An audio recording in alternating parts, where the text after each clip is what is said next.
let's see the shading part. As you can see, you have three icons. If you click here, you will see the options of the shading part, and the first icon will be the studio.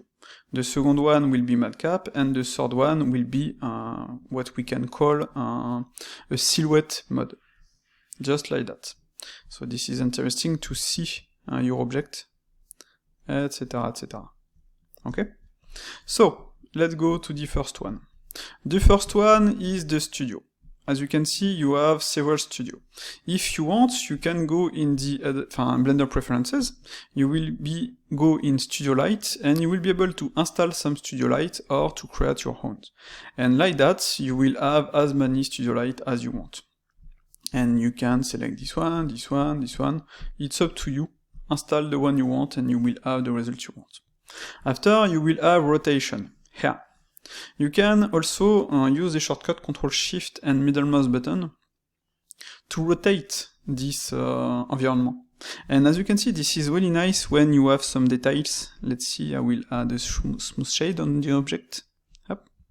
Let's remove the auto smooth. Up. Like that. You can just see with this and the result of your object, and I think it's really useful when you make some high detail like that, and I really appreciate this one.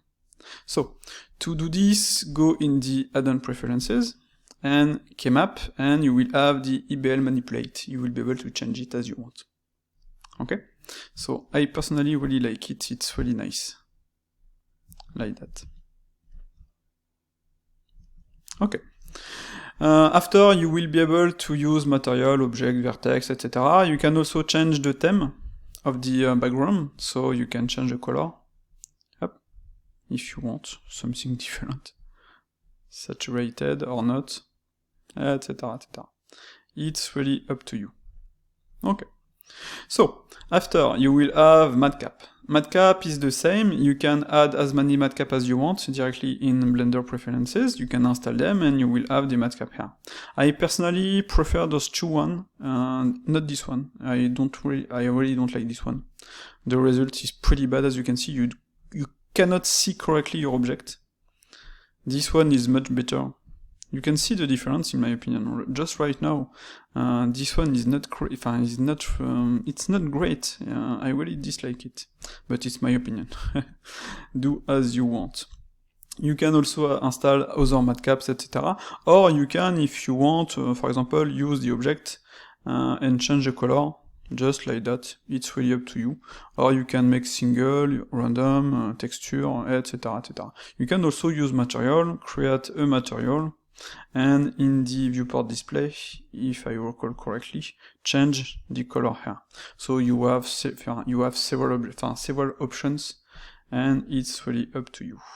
Let's remove this one, let's decrease this one, like that.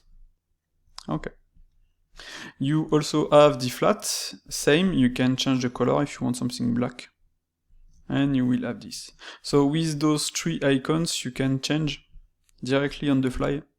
For example, here I want object, on this one I want material, and on this one I want this. Okay? So as you can see, this is nice. So, boom, and if, yes, I will change this, I will change the fact that if you change this, that will change this.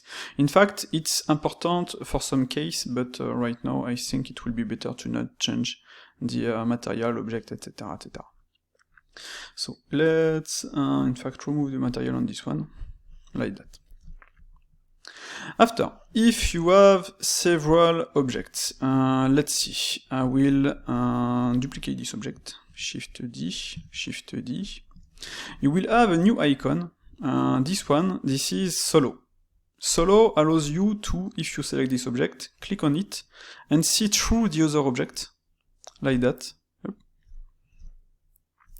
And this is really useful. Select this one, click on Solo, and you will have this one. Select this one, click Shift, and you will have this one, and Control, and you will remove. In fact, you have all the shortcuts directly here. So click Solo the selection, Shift, add selection to transparency, to Solo in fact, Control remove it, Alt revert solo, so let's see Alt, boom, like that. And the last one is to exit, Control Shift and click, boom, and you don't have solo anymore. Just like that. Also, it works with this mode too. Like that. And as you can see, this is really useful.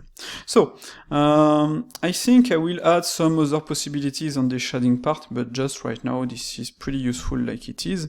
Maybe add the overlay wireframe, like that, to disable it directly really fast, with a little icon here.